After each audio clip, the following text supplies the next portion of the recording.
Do you ever have one of those movies where you grew up just watching every year and you loved it every time, and then when you get older you watch it again and nothing? Well, that's this movie for me.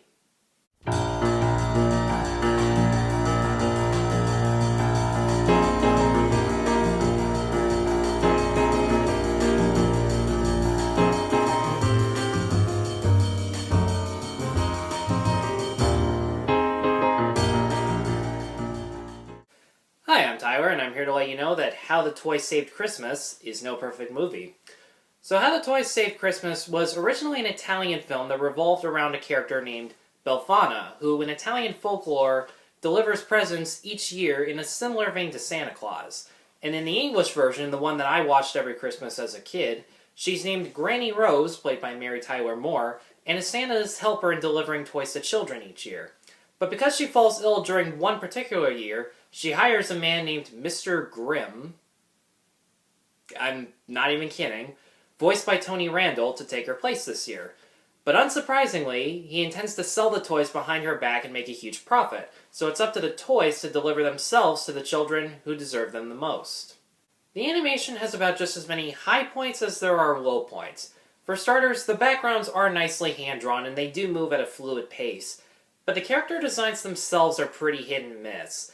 I mean, the toys themselves are nicely detailed and their costumes fit what kind of toys they're supposed to be, but the human characters all look really chubby due to just how much physical weight is drawn onto them.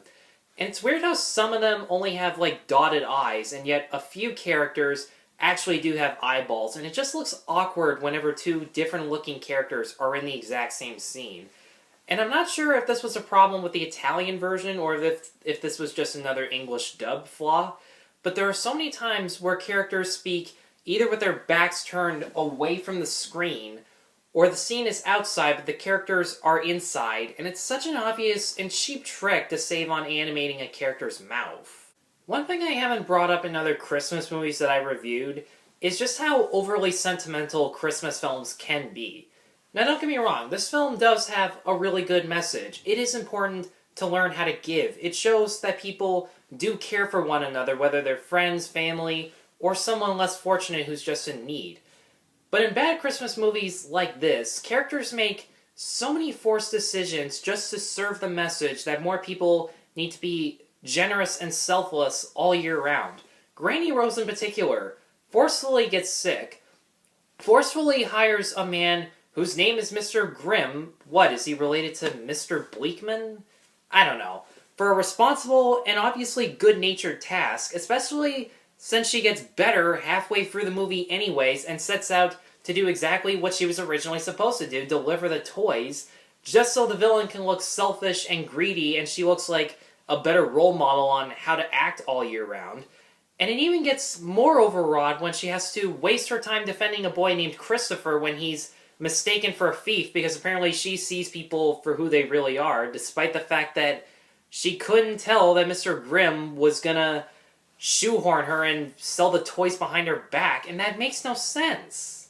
The other major issue is that there's so many subplots throughout the entire movie that serve absolutely no purpose other than to be filler for the film.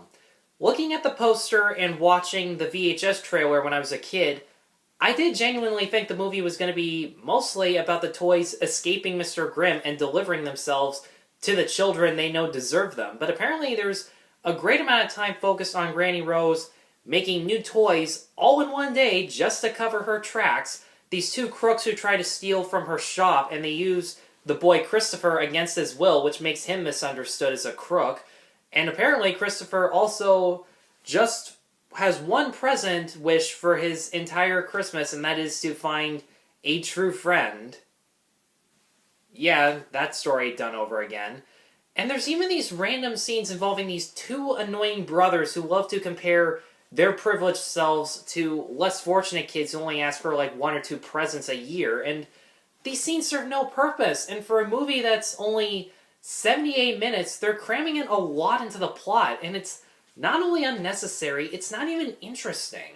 Despite all of my rambling, How the Toys Saved Christmas is completely harmless, and it is nicely well drawn, and I haven't said this already, but the voice actors, for what they do, they give really good performances.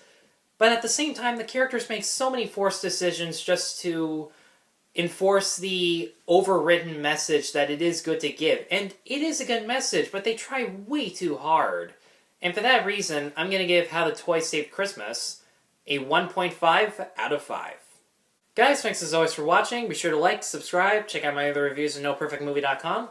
And once again, thank you all very much for watching. Take care.